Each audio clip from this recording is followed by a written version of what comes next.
মিষ্টি স্বভাবের মেয়ে।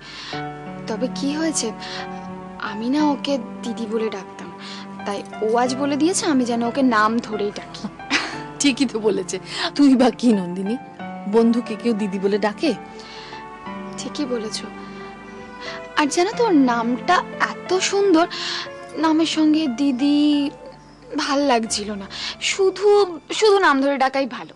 নন্দিনী দি, তোমার দাদাই এক্ষুনি ডাকছে। দাদু ভাই? দাদু ভাই আবার? ঠিক আছে বৌদি ভাই, পরে কথা বলবো, দাদু ভাইয়ের কথাটা শুনে এসে।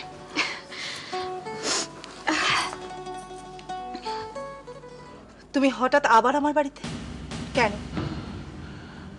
আমি আসতাম না রাত্রি। তাহলে? এমন একটা বিপদে পড়েছি যে। বিপদ? সে আবার নতুন কি? কিছু বলবে না? কি বলবো? বলো না, আমায় সাহায্য করবে। সাহায্য? এর আগেও তো তুমি আমাকে টাকার জন্য, মানে তোমাকে সাহায্য করার জন্য নরেশ আগরওয়ালের কাছে পাঠাতে চেয়েছিলে। এবার কার কাছে যেতে হবে? কি হলো বলো? আমার স্ত্রীর কাছে। চমৎকার, তোমার জবাব নেই অয়ন চ্যাটার্জি। রাত্রি প্লিজ। পারবো না আমি। তুমি এটা ভাবলে কি করে অয়ন? কিন্তু রাত্রি প্লিজ, এটা তোমাকে করতেই হবে। অসম্ভব, আমি এটা করতে পারবো না। সমস্ত ঝামেলা ওই একজনের জন্য। আশ্চর্য, আর জীবনটা শেষ করে দিল। আমার সুখ স্বাচ্ছন্দ্য সংসার পুরো তছনছ করে দিল। ফলতার জমিটা ওর নামে লেখা হবে, হোক, আমিও ছাড়বো না। কার কথা বলছো তুমি?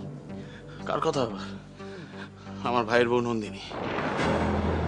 হ্যাঁ, যাকে রাত্রি বলছিলাম, তুমি আমার ব্যাপারটা একটু ভেবে দেখো প্লিজ, আমাকে একটু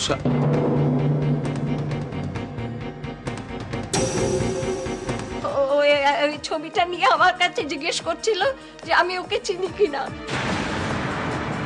আমি বললাম আমি ওকে চিনি না, আমি কোনোদিন দেখিনি। তাতে ছোটদা আমাকে বললো আমি মিথ্যেবাদী, আমি নাকি আপনার থেকে টাকা নিয়েছি, তাই আমি মিথ্যে কথা বলছি। মানে তুমি সব কি বলছো? আর তুমি এমন করে চিৎকার করছো, এটা একটা বস্তি বাড়ি। আমার তো মনে হয় এটা বস্তি বাড়ি থেকে নোংরা কিছু। সুমন, তুমি কিন্তু যা মুখে এসে তাই বলছো। তুমি কি মনে করেছো? আমার যা ইচ্ছে আমি তাই করবো, আমার কিছু ভালো লাগছে না।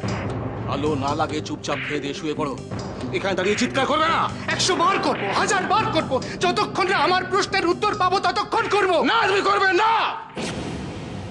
বেশ, করবো না।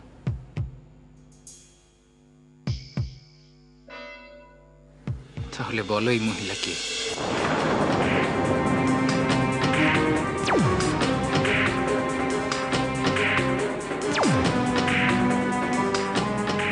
এর সাথে তোমার কি সম্পর্ক?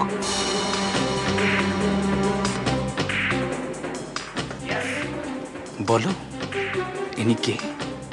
তোমার স্ত্রী?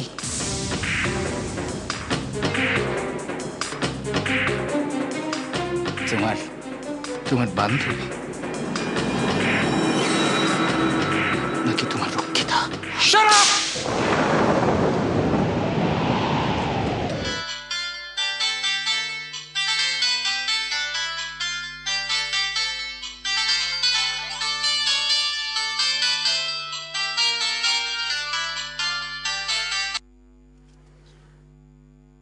হ্যাঁ বলো।